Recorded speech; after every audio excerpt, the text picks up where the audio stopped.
And new this morning, a developing story out of Oakland. A man was shot and lost control of his van and then was killed in an accident. This happened around 11 o'clock last night on 98th Avenue. Crown 4's Will Tran is live at the scene with more of what happened. Will?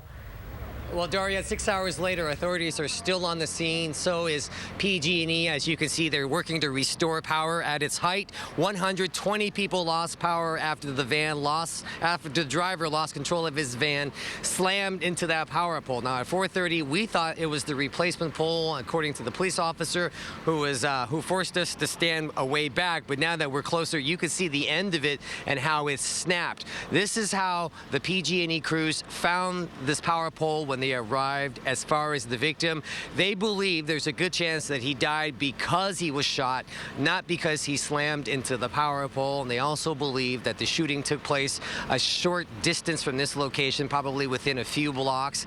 There was another person in the car at the time. That person treated and is now at the hospital. We don't know the condition of that person, but was alive when the police officers arrived at the scene. As far as the PG&E crews, they tell me at this point, only 20 people are without power, and they will be here throughout the day because this is an intricate system. They have to replace this power pole as well as look at other possible wiring because it's a complicated system.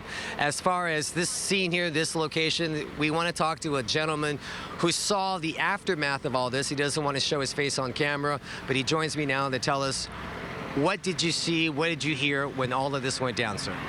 Well, I was watching TV, and all of a sudden I heard one gunshot followed by rapid shots.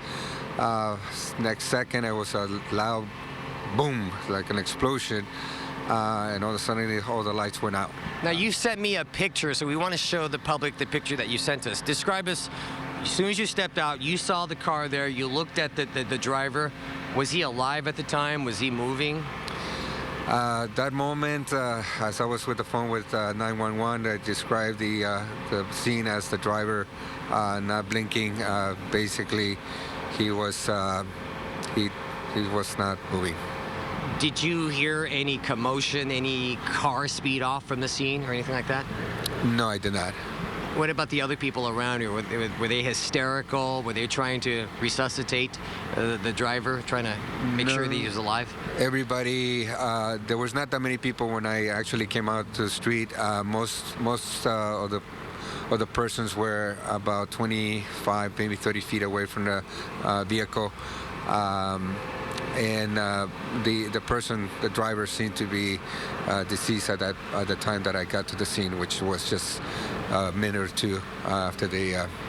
And finally, it was a chain reaction, right? You heard boom, boom, boom, shots fired, crash, and within that moment, you lost power. That's correct. Okay, thank you so much. And you can see the power is still out. It's a completely dark neighborhood at this time. No injuries to anybody out here as far as this dangling power pole, but they'll be here for most of the day. In fact, one person said probably well into tomorrow as they continue to work on this. You can see as the power pole went down, it even snapped off some branches, and we can move our camera up. You can see how fresh that branch is as it's now exposed. This scene is still quite big right now. There's another police officer on that corner. The police officers are here just to maintain some